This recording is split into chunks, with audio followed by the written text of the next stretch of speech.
कुछ तो बोल दिया करो। कुछ बोलने के लिए मुंह में दही जमा हुआ है क्या? नहीं बोलना है आपको।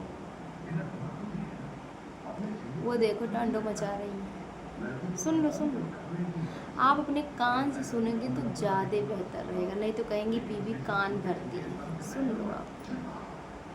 सब काम करके रेडी करती हैं, उसके बाद क्या बोलती हैं पड़ोसन जब आती है उसके सामने, ये तो कुछ करती नहीं है, दिन भर सोया करती है। बताइए, काम करते हैं हाँ, अब पड़ोसन से बोलती हैं क्या ये तो दिन भर सोती है, मोबाइल चलाती है, वीडियो बनाती है। बताइए, जब सब काम करने के बाद ही ना वीडियो बनाते हैं। लेकिन आपकी मम्मी को, अरे आपकी है मेरी है, वो तो एक कहते हैं ना सास सास होती है मम्मी मम्मी, इसीलिए तो सास और मम्मी में फ़र्क होता है।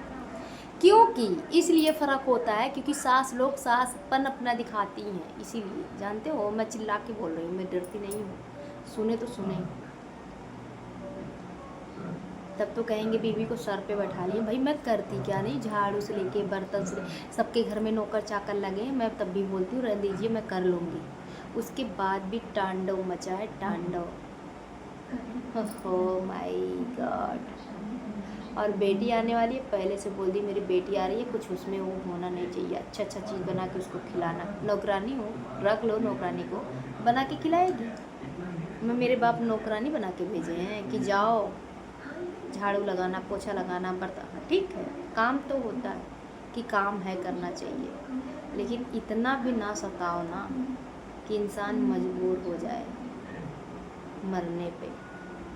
तो ऐसे सास होती हैं जो मजबूर कर देती हैं मरने पे। और हस्बैंड लोग जब साथ दे देते हैं तो क्या कलंक लगता है बहू पे कि वो तो बेटवा को अपने बस में कर ली है, बेटवा ने हमारे सर पे बैठा लिया है। अगर बहू को बेटा मानने लगे और मतलब ना कुछ कहे तो बहू सास लोग यही कहती है, ओ अपने बस में कर ली है, कुछ करा धरा दी है। ओ माय गॉड, कितने कितने कलंक लगते हैं जानते हैं? नहीं तो जब सभा चलता है आपकी मम्मी का, मतलब मेरी भी मम्मी है, ऐसा नहीं है कि मेरी नहीं, तब देखो कितनी वहाँ पे चुगलियाँ होती हैं। ये जो पड़ोसन सब जुड़ती हैं ना, तो इसीलिए तो मैं तो निकलती, नाश्ता पानी देने के बाद मैं अपने कमरे में हो जाती हूँ।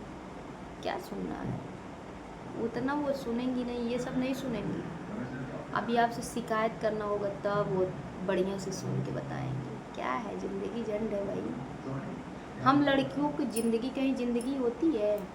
मायके में रहो तो रोक टोक रहेगा, अभी बेटा मत जाना कहीं, अभी पढ़ाई कर लो, अभी खेलने कूदने का उम्र गया, पढ़ाई कर लोगे नौकरी चाकरी करोगी, अभी घूमने को नहीं, ससुराल जाओगी तो ऐसे भी घूमने को मिलेगा, शादी के बाद घूमा जाता है, अभी तुम बड़ी हो रही हो। इतना ज़्यादा संस्कार भरा जाता है कि वो लड़की बिल्कुल वो समझ, वो अंदर अंदर एकदम वो हो जाती है कि नहीं नहीं जाना है, नहीं घूमना, नहीं करना।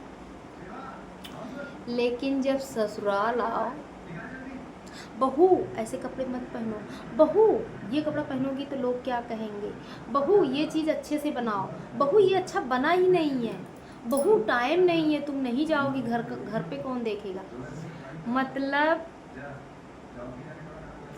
कब तक है सही, जब तक माँ बाप गोद में लेके बच्चों को खिलाते हैं, हमें लगता है तब भी ज़िंदगी सही है। ना बोल पाओ, ना कह पाओ, ना उठ पाओ, ना जाग पाओ, ना चल पाओ, ना खा पाओ, माँ का दूध पियो, बस शांति से गोद में रहो। ये लड़कियों की ज़िंदगी है।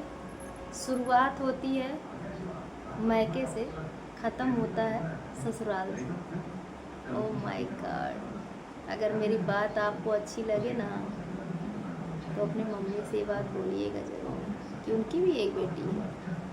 अगर किसी की बेटी को सताएंगी ना तो उनकी बेटी को भी कोई सताएगा। मैं तो कुछ कहती नहीं, इसलिए ज़्यादा मैं बोलती ही नहीं हूँ, इसलिए कि झगड़ा लड़ाई कौन करे। और झगड़ा लड़ाई होने पे मेरा भाई तो यही सर दुखता है बहुत। अब मैं थोड़ा सा रो दूँ तो उससे तो और भी, तो मेरा यही होता है, मेरे सर में है प्रॉब्लम और दिक्कत हो जाती है मुझे, तो मेरा सोच ख़त्म ही नहीं होता है। मैं उसको सोचती रहती हूँ कि मेरे घर के बात अलग लोग कैसे जानते हैं, क्यों जानते हैं, लेकिन मम्मी जी ऐसा ही करती हैं कि लोगों को बताई देती हैं। अपनी घर की बात कहते हैं नहीं बताना चाहिए, लेकिन सुपर, क्या बात है, बहुत अच्छा लगता है। तो आप पूछिएगा क्या कर सकते हैं। जा रहे हैं काम करने, नहीं तो आपकी मम्मी आएंगी ना तो फिर से मेरे को ऐसे टांडव मचा देंगी कि काम तो की नहीं, क्या बात कर रही है। अगर फ़ोन पे भी बात करते हैं ना तो भी उनको दिक्कत रहती है। तो ना तो मैं फ़ोन पे कर सकती हूँ, आपसे अगर बात कर रही हूँ तो भी कान लगाई होंगी। कोई नहीं, मैं तो जैसे तैसे करके झेल रही हूँ, दूसरी वाली आएगी तब पता लगेगा।